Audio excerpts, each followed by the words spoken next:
Hey everyone, here with my review for the HTC Evo V from Virgin Mobile, formerly known as the HTC Evo 3D from Sprint, and this phone is running on Sprint's WiMAX network. Before I get into the phone itself, allow me to run through some specs really quickly. It has Android 4.0.3, aka Ice Cream Sandwich. It has 4.3-inch QHD display. It has a 1.3 megapixel front facing camera, as well as a dual 5 megapixel camera lens on the back. It has 720p video, 1.2 gigahertz dual core processor, and a 1 gigabyte RAM and 4 gigabytes of internal storage. And it does come with 8 gigabytes, a 8 gigabyte micro SD card right out of the box, so that's pretty cool. Let me show off the hardware really quickly. On the right hand side of the phone, you have your dedicated camera button, as well as a 2D 3D toggle switch for photos and videos. On the left hand side of the phone, you have your USB plug-in. On the bottom of the phone, there's not really anything except for your microphone, and on top of the phone you have your 3.5 millimeter headphone jack and your power button. So before I cut on the phone again, underneath the back of the phone, you have a 1750 milliamp hour battery, which is a pretty decent battery. With any phone these days, though, battery doesn't last too long. And your micro SD card slot.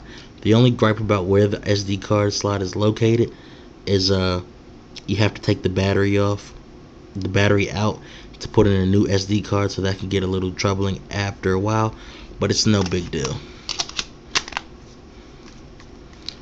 Okay, now that I got that out of the way,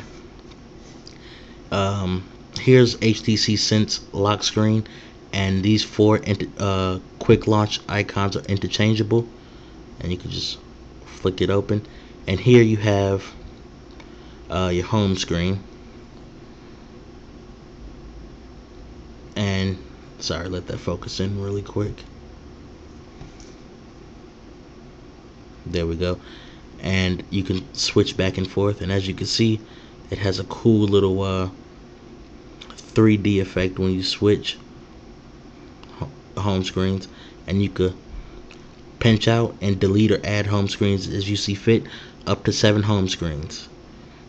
The notification bar up top, you have your apps that you recently used, which is very convenient, and then you have quick settings.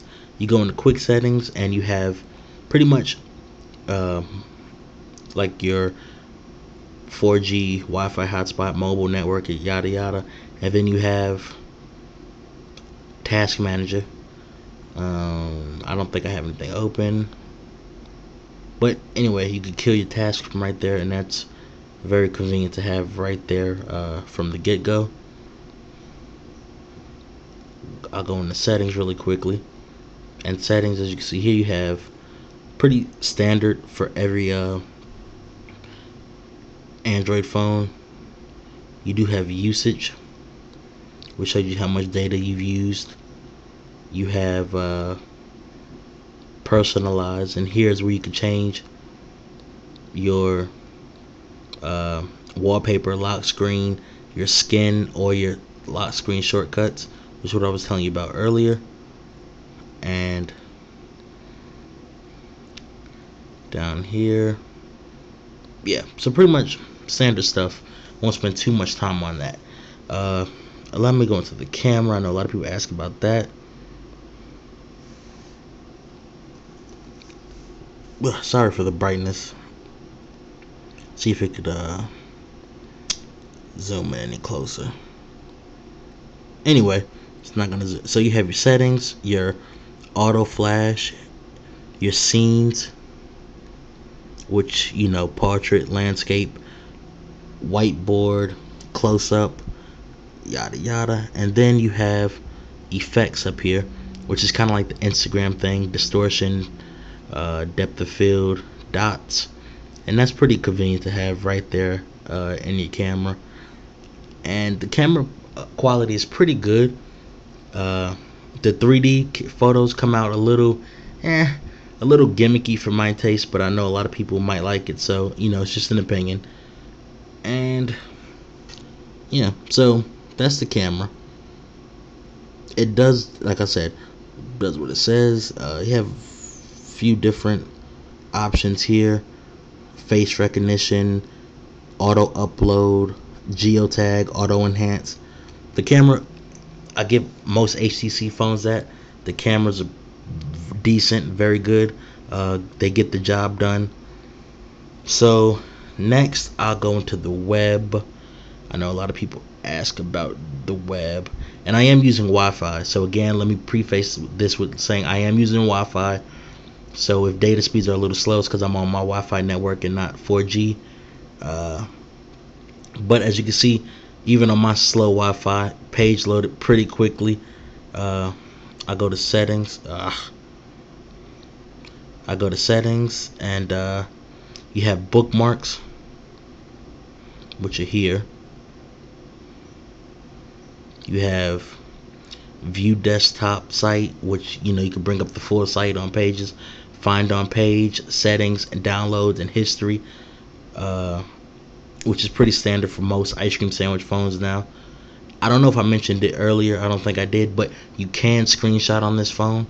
Let me do it really quickly. I think you press power and the volume down, and you hold it for a second. There we go. So the phone does screenshot,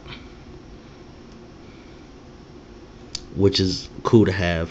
While I'm in here in the browser, let me go to the keyboard really quickly. And as you can see, this is HTC's standard keyboard. With one exception, it does have a swipe feature to it. So as you can see, I'll type in something. It should come up hello. As you can see there, hello. So the swipe is pretty cool. Allow me to type something else. Okay, LOL. So the swipe is pretty accurate and pretty cool. And so yeah, that's the keyboard that comes with the phone. And let me click on some of these links so I can show you the speed of the phone. And again, this is just Wi-Fi to show you that the phone is pretty fast by itself. So on 4G, it really snaps through a lot of this stuff. My Wi-Fi is a bit slow. As you can see, snapped everything up, pictures and everything. What I do like about the browser is by default, it's full screen. If you go all the way to the top, you have your navigation bar, but other than that, it's full screen. So that's very nice. And while I'm here, I'll show you the keyboard in landscape mode as well, and it's very nice. The 4.3 inch screen allows you to type very quickly. So yeah, that's great. And I think that's about it for the web browser. It's pretty standard and it's pretty fast. I'm on Wi-Fi, but it could pull up any page. I'll just show you another one for people who want to see browsing. Pictures load quickly. Let me do a pinch to zoom.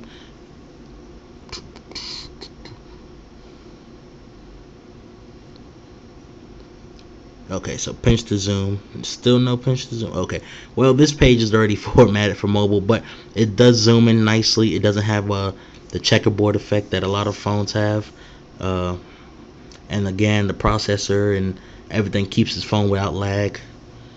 One more thing I'm going to try to get to in this video is, well, while I'm on the home screen, the phone does have visual voicemail. That's a feature I love my phones to have. I hate checking voicemail, so it does have visual voicemail. As you can see there, you can just delete it, and all your voicemails show up here. You don't have to call, dial 1, or put in your password or anything. Visual voicemail right from the phone. And another thing I wanted to get to was the music player, because a lot of people ask about that. A lot of them are pretty much the same. But